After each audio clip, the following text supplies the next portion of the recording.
delighted to be, I'm Rasheed Ogunlaru's coach, speaker, author. I'm delighted here to be with Helen Oldfield. Helen, marketing expert.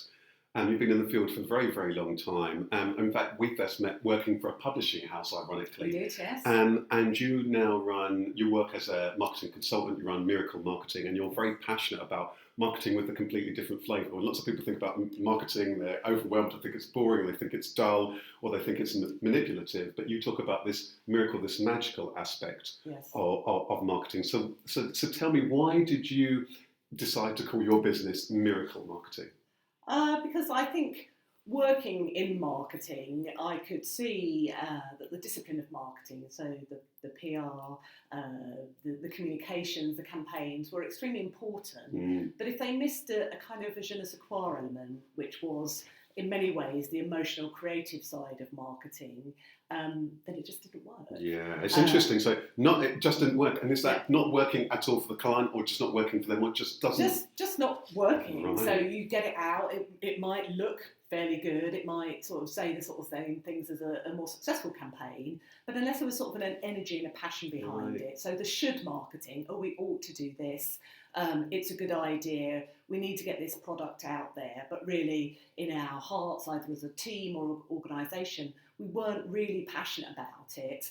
It never really had that edge to it. And that's really interesting, hearing that coming from somebody who's worked with major organisations, including like the Institute of Leadership and Management. And it's great to hear, isn't it, that there needs to be something, some magic in it, which is actually what marketing is trying to convey, isn't it? The magic of something. So if there isn't some magic, it would make sense. If there isn't some magic put in, how do you expect it to have that magical impact on people, I guess? Yes, and I think in many ways, people are busier, we've got more targets, we've got more things to focus on. So there is a kind of sense of we just need to get it out and we need to see results. But there is always a point where the pause and the linking into what really works and your own feelings about something, which is often the cleverness of your intuition and your understanding on a bigger level.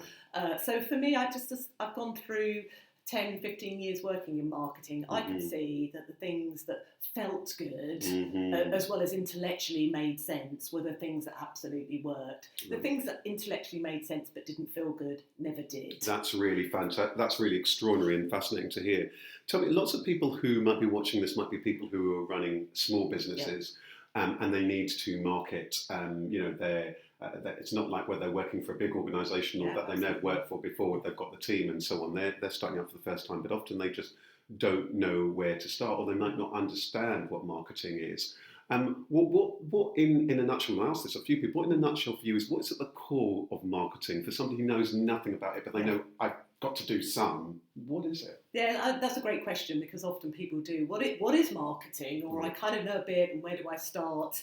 And I think the place you always start with is, what is your purpose? What is it you want to achieve? What's your dream scenario? What's in the heart of your delivery, whether it be a product or a service? And I think you do need to wallow there a little bit, actually, and really get a sense of, actually, that this is why I'm here, and this is why I want to make the world a better, different place. And then you start looking. I think you have to get that defined, and then you look at the practical. So, actually, do I have a website? Do I need a brochure? Where should I be speaking? In what space should I be speaking? And to who? There's plenty of really easy ways you can access customers now with Twitter, online, Facebook. And I think really then you start building a plan from that point, but you don't just launch into the doing. You start with some being and some focus on what it is you want to achieve. I really like that, what you were saying, so that I love that bit where you said you need to really, who are you, what you're about, what's the purpose, and what is that you're wanting, what is it you're wanting to achieve, and wallowing that space for some time, because to get that sense of what it's actually about, it's really quite fascinating, and it can be really enriching, and that in itself will help somebody realise, actually, you know what, it's actually about this, it's actually about why. And then I like the bit where you said that then you could come up with a plan, and it may well be, I guess the thing about marketing is that then it may well be across a number of different platforms. So I guess that marketing is the umbrella, isn't it? Yes, I mean, marketing is a catch-all phrase. There's obvious PR, public relations, communications, campaigns, so getting a message out to your market. But there's lots of other more subtle ways, and that is really about building your brand and making sure your message is out there. There's more interesting creative ways about creating content and articles and approaching publications that are in your space. So not selling your product directly, but really selling your thought leadership and your ideas. And in this day and age, the content, isn't it? Because it's key, yeah. I guess that's what's really more and more important. Right. I mean, that's what's amazing now, isn't it? I guess that there are so many of these different outlets that, and that leads me on to a question I want to ask you is that when somebody's running a small business, what things should they be doing themselves, and when do they need an expert? Because I think this is a really interesting area, because on the one hand you often hear you should be doing this, you should be doing that, you should be on Facebook, you should be on Twitter, you should be on YouTube, you should be doing this, you should be doing that. Just give a few of your thoughts on that. It must be interesting. Well, interestingly, that organisations, the rule of thumb is that you should be spending 5% of your gross turnover on marketing. Right. And often when you're starting a business, you actually don't have any money to spend on marketing. So I think as a rule of thumb, you should be spending 5% of your time on your own marketing. So, initially, you're not going to have a budget to go out and hire an agency, but you certainly should be committing 5% of your week to pushing out your message, refining your website, to communicating with some people that you need to communicate with, and building a little bit of content as you move forwards. And I think the natural point is going to be your business is it's growing and it's doing quite well, but you are so hands-on and so consumed by the success, I guess. So when you get to that point, then I think, and you start looking at, do I then start looking at carving out a bit of budget for some marketing?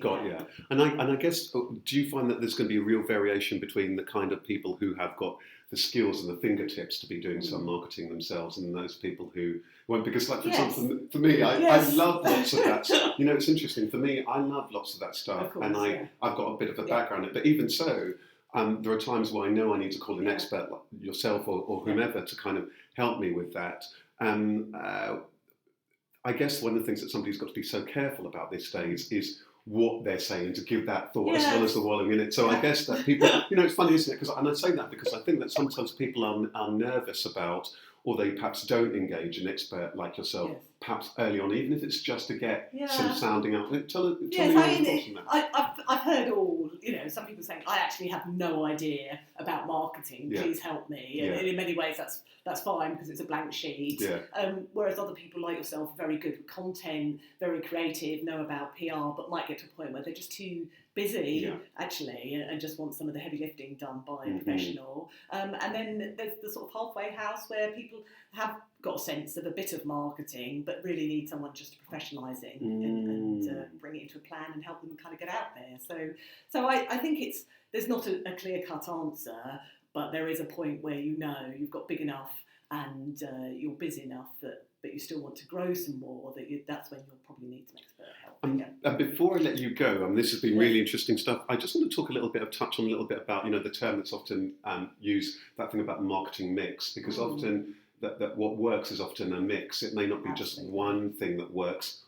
And so tell us a little bit about the idea behind that, and if there's any thoughts in terms of, for a small business, what that mix might include. And of course it may well vary, but tell us just a little bit about that. And I think, because marketing is it's many disciplines under one umbrella term, really. And I think for the smaller business, it is about building a really solid platform. So, it doesn't have to be complex, but a really clear website with clear messaging, a bit of content if that is your speciality. But I think, we can all talk a little bit about our areas of expertise. Tips, information, whatever that might be.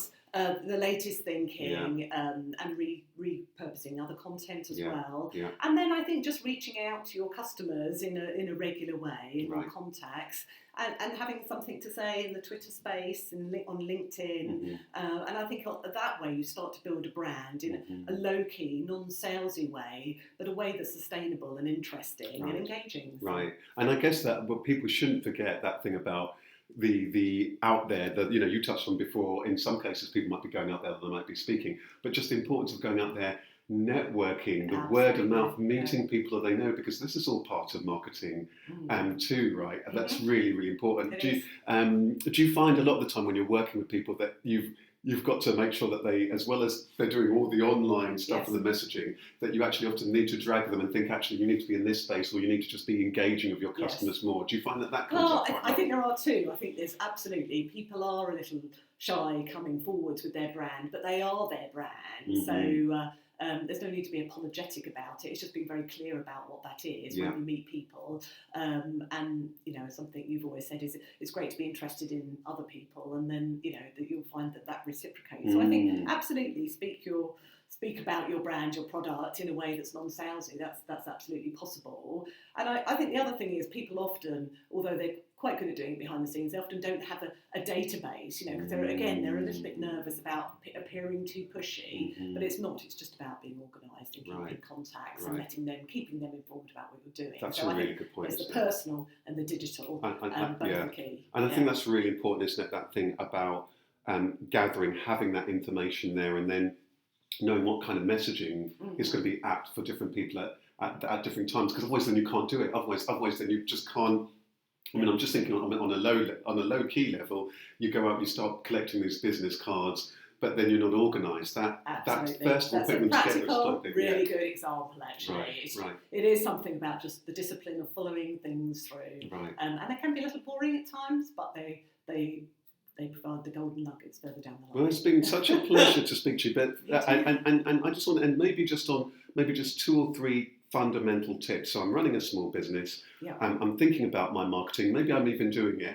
What would be? I'll be curious to know actually what are the things that you do. What are the questions that you ask when you're first going and somebody's curious about marketing? Because that might be just useful in terms of tips. So let's say somebody's saying, you know, Helen, help us, or we're thinking about doing this. What are the things that you first want to find out, that fundamental starting? Well, if I was working with somebody from scratch, I would first of all want to just really hear what it is that drives them, what their passion is, what their purpose is, and I would want to work with someone who is very passionate about their thing, whatever their product or service is. So that would be the first step, and then it would be then looking at all the ways that they communicate, whether it's on a personal level, a digital level, the website, the content, and start drawing up that story with a bit of a practical plan, actually. So who do we need to talk to? What are the messages we get out to those audiences, and when are we going to do it?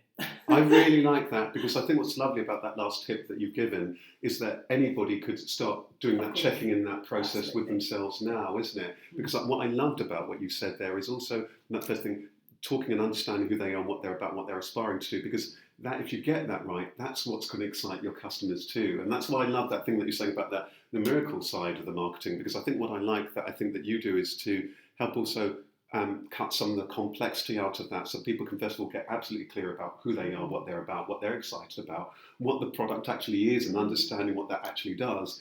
And then, okay, who are the different people, or who are the different ways that they're reaching out? Because that audit, because sometimes there's some stuff that people aren't doing, and then the bit that you say, the plan, then because you do need the practical bit. Absolutely, and I think for me the exciting thing, the miracle in the marketing, which is why I called my company Miracle Marketing, is really about taking that essence of the organisation and making it work. And it can work if you tap into your feelings as well as your intellect. I love that. Well, thank you so much for your time. It's been a real pleasure. Thank you. All right. Thanks.